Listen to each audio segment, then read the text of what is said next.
Right now, freezing for a reason. Wisconsinites take on cold water to polar plunge in support of Special Olympics Wisconsin. Also, we take you to one of the Midwest's largest model railroad shows right here in Madison. Plus, we're following a fire that leaves one high school concession stand in shambles. We'll tell you where.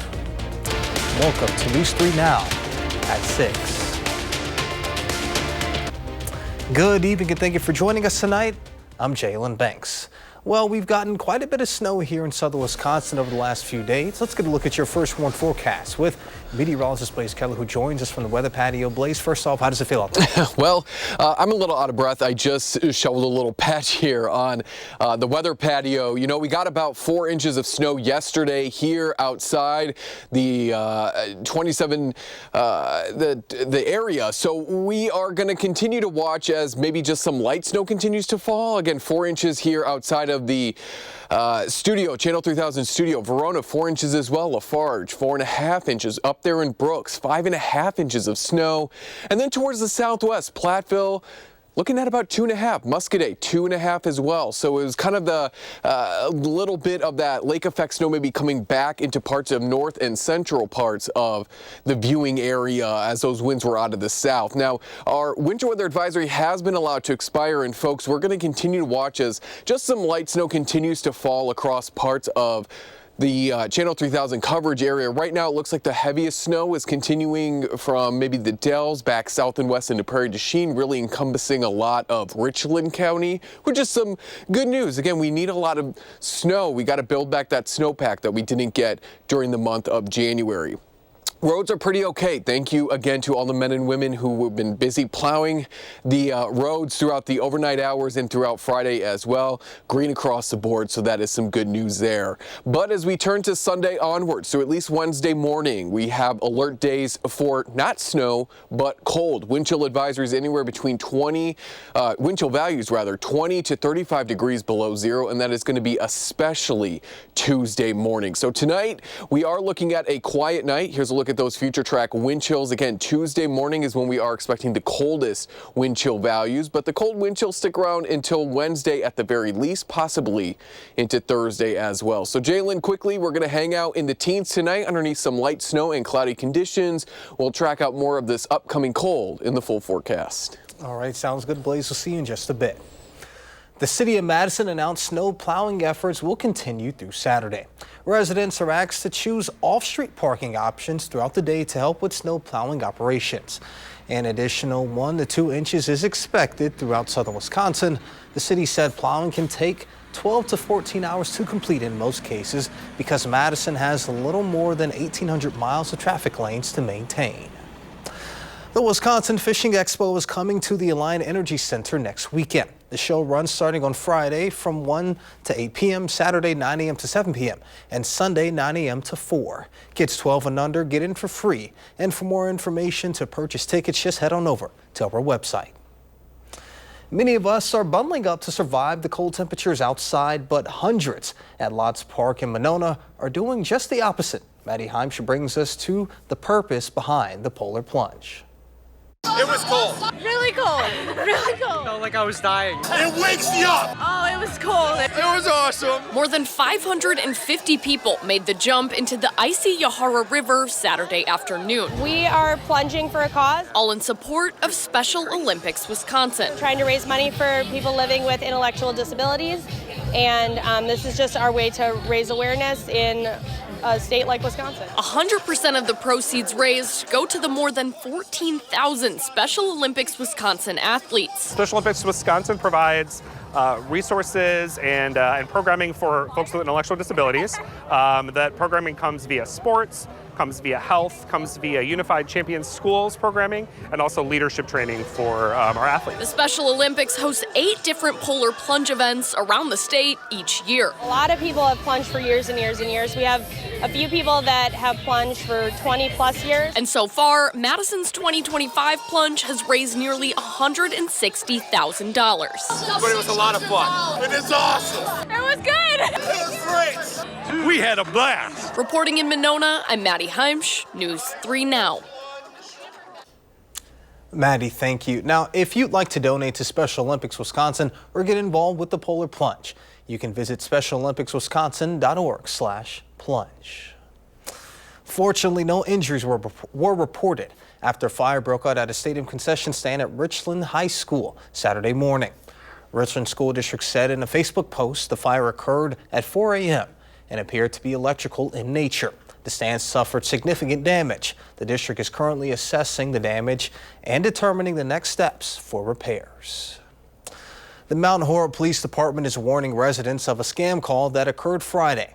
Mount Horeb PD said a resident had received a phone call claiming to be from the police department and they were asking for money. The police department is warning residents they will not make calls asking for money and to please hang up and notify Mount Horeb PD if a call like that is received. Earlier today, Madisonians protested against Trump ally Elon Musk and his company Tesla over his involvement with the president and the U.S. government. Madison residents picketed outside of Tesla Madison, referring to Musk's involvement in the government as, quote, reckless and damaging. Call for a boycott of Tesla. Nobody voted for Elon Musk, but everybody can boycott Tesla, the company that's made him the richest man in the world. He's an extremist who's been tearing apart the United States government. And he's doing a lot of harm to the people of the United States and greatly increasing our risks. The Alliant Energy Center plays host to one of the Midwest's largest railroad shows this weekend. Model trains of multiple sizes run through tracks built by groups from multiple Midwest states during the 57th annual Mad City Model Railroad Show. Attendees of all ages are welcome. As some hobbyists say, you're never too old to be a fan of trains. I think for a lot of us, we get into this hobby because we like big, colorful, noisy, stinky machines when we're kids. And then we'd say, you know what? I like small machines that represent those things too. Yeah. So this looks like fun. Again, this event will run all weekend from 9 a.m. until 4 p.m. tomorrow night.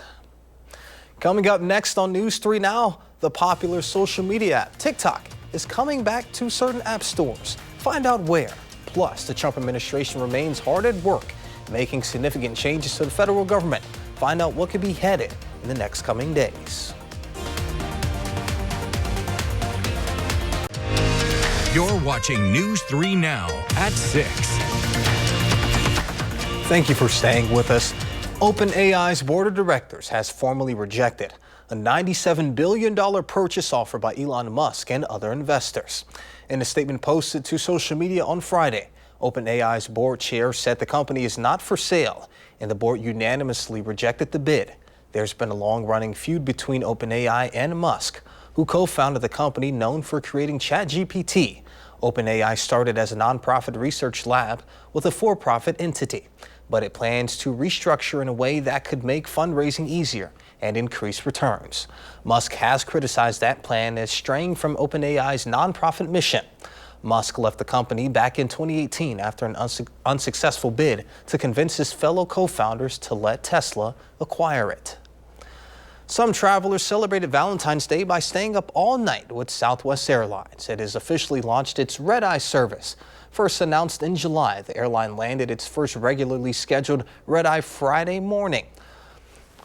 Overnight flights known as red-eyes typically fly from West Coast to East Coast due to the different time zone differences. Right now, Southwest is offering one red-eye flight per day, 5 such routes. It plans to up that to 33 per day this summer.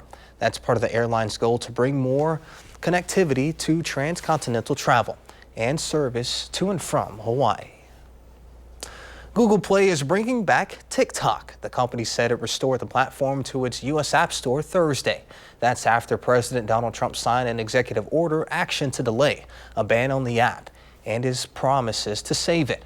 The question of TikTok's future in the U.S. stems from a law signed last April by then-President Biden, citing national security concerns. After that, the Supreme Court upheld the ban. Apple also restored TikTok to its App Store Thursday evening.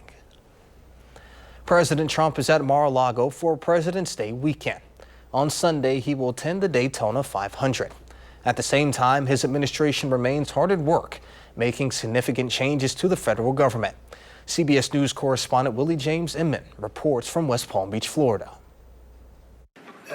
Tariff, I told you, is a beautiful word. President Trump is talking tariffs. This week, the president announced so-called reciprocal tariffs, or import taxes that could reshape global trade and make a range of goods more expensive for Americans to buy. This will send shockwaves through the world economy, and that's before you price in the fact that other countries will feel need to retaliate. Trump says he plans to increase tariffs to match what other countries charge for imports.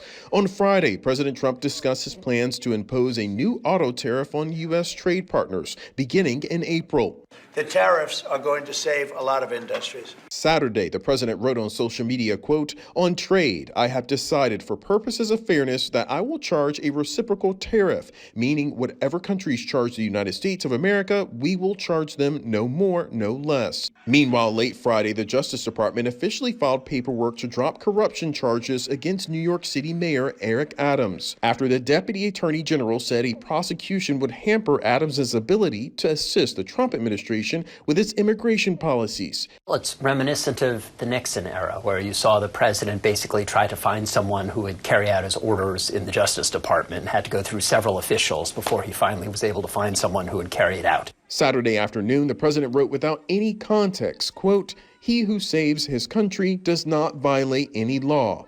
Willie James Inman, CBS News, West Palm Beach, Florida. In response to reports that President Trump wants to renovate the Rose Garden by removing the grass and replacing it with a hard surface patio like the one in Mar-a-Lago, the White House said in a statement Saturday, the White House has not been given any tender, loving care, so President Trump is taking necessary steps in order to preserve and restore the greatness and glory of the People's House.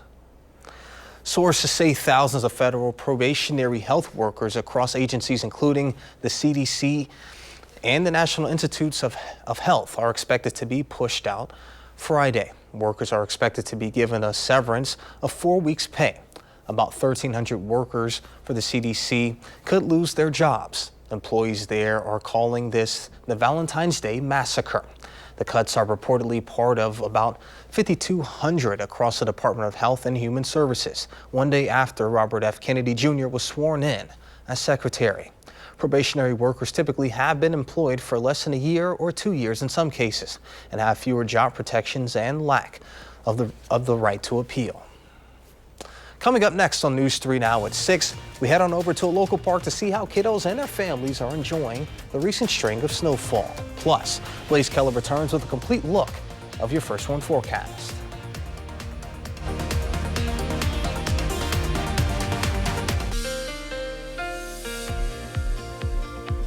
Now, the snow that we've gotten over the last few days brought back the winter wonderland we typically sing about during Christmas time. Now, you are looking at the kiddos and their families out sledding at Elver Park on Madison's west side, enjoying the snow and having a lot of fun. Unfortunately, we were stuck in the office, so we weren't able to partake. With that, let's get a look at your First One forecast with meteorologist Blaze Keller. Blaze. Yeah, you know, driving in, I saw obviously all those folks out enjoying the snow, saw some people doing some skiing as well, which again, throughout the month of January, we really didn't have that chance to. Now we've got the snow on the ground, and it's going to be sticking around through at least next week because we're going to be moving in our next blast of Arctic air. No more alert days for snow, but we do have a couple of alert days, at least through Wednesday morning, for the cold. Here's a look at the estimated snow depth across southern Wisconsin with the Wednesday and yesterday's snowfall. A healthy swath of anywhere between 3 to maybe 5 inches of snow here in the blue. Once you get into this dark blue, that's anywhere between 6 to maybe 9 inches of snow, with pockets up towards Watoma into the Fond du Lac area exceeding that. And that's likely due to the lake effect nature of our winds pulling up all of that moisture and then dumping it as snow yesterday. This low pressure system isn't out of the area quite yet. We could pick up an additional inch of snow or less overnight. But again, we have alert days now for the cold. Starting tomorrow through Wednesday morning at least, we are going to be dealing with our next round of Arctic air. Hazardous cold outlook encompassing all of Wisconsin and some to say the least, from the 17th through the 21st. So really the good chunk of time that our daytime highs are going to be in the single digits, our overnight lows below zero, and our wind chills especially below zero. Waking up Monday morning, 20 to 25 degrees is what it may feel like below zero.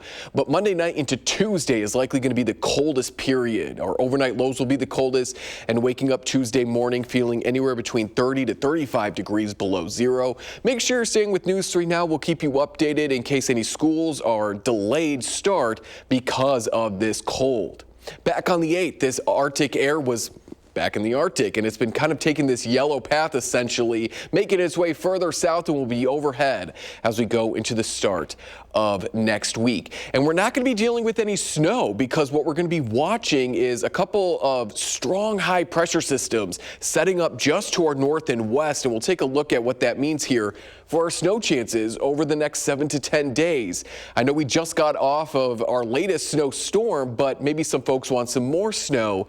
Unfortunately, because of that strong high pressure system, which is essentially sitting right here, it's keeping all those systems either to our south or to our north. You can really see this is a great illustration of the weather bubble that these strong high pressure systems have as they sit over an area. They're just going to keep us quiet and reinforce that cold as we go into next week. Monday, Tuesday, Wednesday, our highs compared to normal, anywhere between 20 to 30 degrees cooler than where they should be for this time of year. Our average high should be right around 31 degrees. We'll be in the teens and 20s tomorrow. And take a look at that 7-day forecast. Single digits Monday, Tuesday, Wednesday, alert day conditions through at least that time frame. But we'll talk with Alex and kind of mull over the data as we get through at least Monday. Maybe we extend that into Thursday, the alert day, because we'll still have cold wind chills. But by the end of our extended forecast, we're back to more seasonal temperatures right around the mid-30s by that following Monday.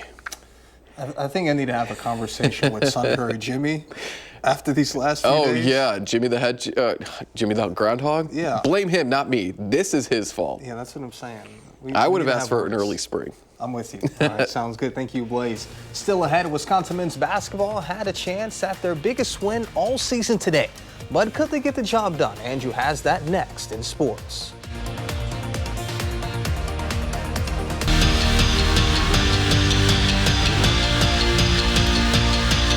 Wisconsin men's basketball had a perfect opportunity today if they could take advantage of it. See, the Badgers have won a ton of games this year, but only won one game against a team that's currently ranked in the top 25. And that's where Purdue comes in, beating the 7th-ranked Boilermakers in West Lafayette. That's the exact kind of stamp Bucky needs on its resume. But that's easier said than done.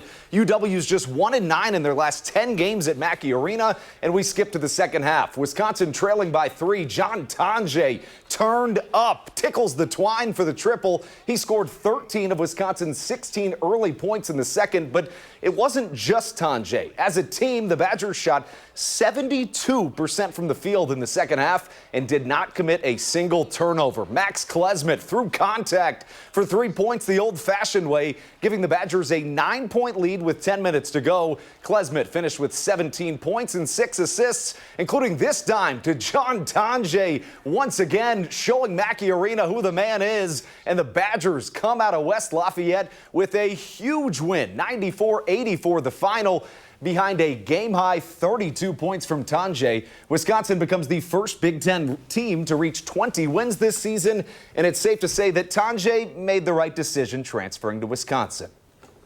I want to give a shout out to all my guys, from the top to bottom. And Kamari McGee got ejected, and that's my brother, and we wanted to get it. We told him in the locker room at halftime, we're going to get this win for you, and we came out here and competed, and I'm so proud of these guys for this. I love Wisconsin basketball, baby.